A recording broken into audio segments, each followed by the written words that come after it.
Assalamualaikum warahmatullahi wabarakatuh. Selamat pagi, salam sejahtera bagi kita semua. Yang terhormat Pak Fakih selaku dosen pengampu dinamika populasi serta teman-teman yang saya banggakan. Perkenalkan, nama saya Olivia Manurung dengan NPM 2301102100039. Hari ini izinkan saya untuk menjelaskan terkait studi perbedaan pola pertumbuhan ikan tenggiri atau Scomberomorus commerson di perairan Sungai Rengas dengan Laut Arafura. Masuk ke pendahuluan, ikan tenggiri atau Scomberomorus spp adalah salah satu jenis ikan pelagis yang memiliki nilai ekonomis tinggi dan menjadi komoditas perikanan unggulan di Indonesia. Ikan pelagis yang sebagian besar hidupnya berada di lapisan permukaan hingga kolom air umumnya bergerombol baik dengan kelompoknya maupun jenis ikan lainnya, seringkali berdasarkan ukuran tubuh. Nah, ikan tenggiri menunjukkan pola pertumbuhan yang dipengaruhi oleh berbagai faktor lingkungan dan biologi. Pola pertumbuhan berhubungan dengan panjang dan berat dari individu ikan. Nilai pada pola pertumbuhan mencerminkan keadaan fisiologi seperti bentuk tubuh, kandungan lemak, dan tingkat pertumbuhan yang dikatakan oleh Fuadi et al. 2016. Pola pertumbuhan ikan tenggiri sangat dipengaruhi oleh faktor lingkungan seperti suhu, air, salinitas, dan ketersediaan makanan. Baik, kita lanjut ke latar belakang. Hal yang melatar belakangi studi ini adalah di mana Sungai Rengas mengalami penurunan produksi ikan tenggiri dari tahun 2018 hingga 2021 menunjukkan adanya fluktuasi dalam hasil tangkapan. Produksi ikan tenggiri pada tahun 2018 mencapai 113.826 ton, namun menurun menjadi 66.318 ton pada tahun 2021 di Pelabuhan Perikanan Sungai Rengas. Nah, faktor-faktor penyebab penurunan produksi tersebut yang melatar belakangi, maka studi ini dibuat. Sedangkan Laut Arafura merupakan salah satu wilayah perikanan terbesar di Indonesia dikenal sebagai Golden Fishing Ground, juga mengalami penurunan, di mana memiliki potensi perikanan sekitar 1/5 dari potensi perikanan nasional dengan produksi sekitar 1,99 juta ton per tahun. Baik, selanjutnya tujuan dari studi ini adalah 3. Saya memasukkan diri 3, yaitu pertama memahami pola pertumbuhan ikan tenggiri di 2 lokasi yang berbeda, yaitu Sungai Arafura Rengas dan Laut Arafura. Yang kedua, menganalisis faktor lingkungan dan biologis yang mempengaruhi pertumbuhan ikan tenggiri di masing-masing lokasi. Lalu yang terakhir, mengidentifikasi perbedaan pola pertumbuhan dan kondisi lingkungan antara Sungai Rengas dan Laut Arafura. Baik, metode penelitian sendiri, penelitian ini dilakukan di 2 lokasi berbeda, yaitu di perairan Arafura dengan titik pengambilan sampel di Mimika atau Pamako dan Kepulauan Aru Dobo dari Maret hingga Desember 2017. Sementara penelitian di Sungai Rengas dilakukan selama 3 bulan dari Desember 2022 hingga Februari 2023 di Pelabuhan Perikanan Sungai Rengas, Kabupaten Kuburaya, Provinsi Kalimantan Barat.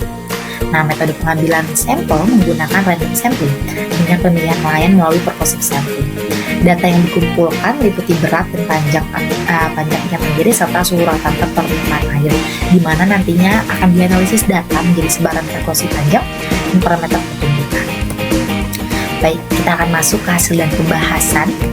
Yang pertama, yaitu hasil dari pola pertumbuhan Sungai Rengas, di mana rentang panjang ikan tenggiri di Sungai Rengas adalah 60,2 hingga 87,2 cm dengan frekuensi panjang tertinggi terjadi pada kelas interval 68,2 sampai 71,2 cm yang terdiri dari 70 ekor ikan. Hubungan antara panjang dan berat ikan tenggiri menunjukkan pola alometrik negatif, yang berarti pertumbuhan berat tidak sebanding dengan pertumbuhan panjangnya. Sedangkan koefisien determinasi atau R pangkat 2 sebesar 0,82 menunjukkan bahwa model tersebut cukup baik dalam menjelaskan hubungan antara panjang dan berat ikan. Laju pertumbuhan ikan tenggiri di Sungai Rengas sebesar 0,60 per tahun menunjukkan pertumbuhan yang lambat. Tingkat mortalitas alami ikan tenggiri cukup tinggi, mencapai 0,97 per tahun, sementara mortalitas penangkapan adalah 0,45 per tahun.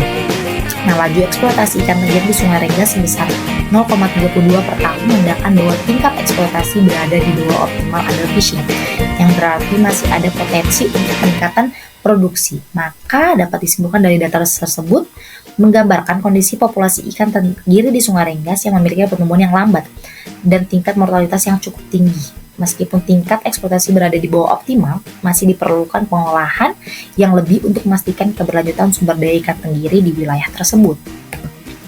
Lalu selanjutnya yaitu pola pertumbuhan di Laut Arafura, di mana hasil pola pertumbuhan ikan tenggiri di Laut Arafura menunjukkan beberapa karakteristik penting, yaitu rentang panjang ikan tenggiri di Laut Arafura berkisar antara 35 hingga 130 cm fork length, dengan jumlah dominan tertangkap pada ukuran sekitar 95 cm fork length.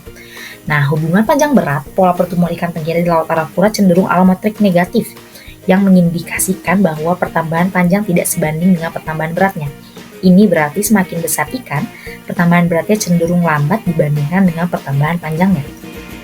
Sedangkan laju pertumbuhannya, yaitu koefisien pertumbuhan ikan tenggiri di Laut Arafura adalah sebesar 0,86 per tahun. Ini menunjukkan bahwa ikan tenggiri tumbuh dengan kecepatan yang relatif cepat di perairan ini. Sedangkan panjang infinitif atau L infinitif ikan tenggiri di Laut Arafura adalah sekitar 136,5 cm fork length, yang diperkirakan dapat dicapai pada usia sekitar 9,5 tahun. Lalu pada fase rekrutmen, proses rekrutmen ikan tenggiri di perairan Arafura terjadi sepanjang tahun, dengan puncaknya terjadi antara bulan Agustus hingga Oktober. Sedangkan tingkat eksploitasinya, ikan tenggiri di Laut Arafura mencapai 0,67 per tahun, menunjukkan bahwa penangkapan ikan tenggiri telah mencapai tingkat yang berlebih atau overfishing. Tingginya upaya penangkapan menyebabkan banyak ikan muda tertangkap yang dapat mempengaruhi proses rekrutmen yang optimal. Sedangkan variasi ukurannya, ikan tenggiri di Laut Arafura dipengaruhi oleh durasi waktu melaut dan lokasi tangkapan. Nelayan menggunakan jaring insang melaut selama 2 minggu atau kurang, dan lokasi tangkapan yang berbeda juga mempengaruhi hasil tangkapan yang bervariasi. Dengan demikian, melalui data tersebut, hasil pola pertumbuhan ikan tenggiri di Laut Arafura menunjukkan adanya pertumbuhan yang relatif cepat, namun juga tingkat eksploitasi yang berlebih.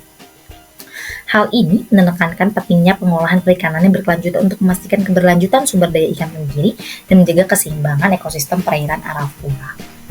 Nah, sedangkan perbandingan dengan wilayah lain, yaitu dengan ukuran ikan yang tertangkap lebih kecil dibandingkan perairan Oman, yaitu Teluk Persia dan Laut Oman. Nah, lalu pengaruh penggunaan alat tangkap juga, yaitu mata jaring dan metode penangkapan, serta distribusi ukuran ikan, di mana variasi ukuran berdasarkan lokasi penangkapan. Nah, hal-hal faktor-faktor yang mempengaruhi pertumbuhan yaitu terdapat 3, di mana faktor lingkungan terkait salinitas, suhu air, ketersediaan makanan, predator. Lalu faktor genetik dan biologis yaitu terkait genetik, umur, dan penyakit. Sedangkan ketersediaan makan dan suhu, nutrisi penting untuk metabolisme dan perkembangan, serta suhu optimal mempercepat metabolisme. Maka dari studi perbandingan dari 2 perairan tersebut menghasilkan kesimpulan di mana studi tersebut menjelaskan pola pertumbuhan dan faktor-faktor yang mempengaruhinya pada populasi ikan tenggiri di perairan Sungai Rengas dan Laut Arafura, di mana di Sungai Rengas pertumbuhan ikan tenggiri cenderung lambat dengan koefisien pertumbuhan sebesar 0,60 per tahun, sedangkan di Laut Arafura pola pertumbuhan juga bersifat alometrik negatif dengan K sebesar 0,86 per tahun, di mana faktor lingkungan seperti salinitas dan suhu air, ketersediaan makanan, serta metode penangkapan memainkan peran penting dalam mempengaruhi pertumbuhan ikan tenggiri di kedua lokasi penelitian. Sungai Rengas, kondisi air tawar yang hangat memberikan kondisi yang lebih optimal bagi pertumbuhan ikan, sementara di Laut Arafura, ketersediaan makanan yang melimpah mendukung pertumbuhan populasi ikan tenggiri. Namun, tingkat eksploitasi yang tinggi di Laut Arafura menimbulkan kekhawatiran akan keberlanjutan sumber daya ikan. Baik, mungkin cukup sekian yang dapat saya sampaikan terkait perbandingan antara perbedaan pola pertumbuhan dari ikan tenggiri di Laut Arafura serta Sungai Rengas. Mungkin cukup sekian yang dapat saya sampaikan. Semoga info atau penjelasan yang saya jelaskan dapat dimengerti dan dapat menambah wawasan untuk pendengarnya. Maka dari itu saya ucapkan terima kasih. Maaf jika ada salah kata. Wassalamualaikum warahmatullahi wabarakatuh. Terima kasih.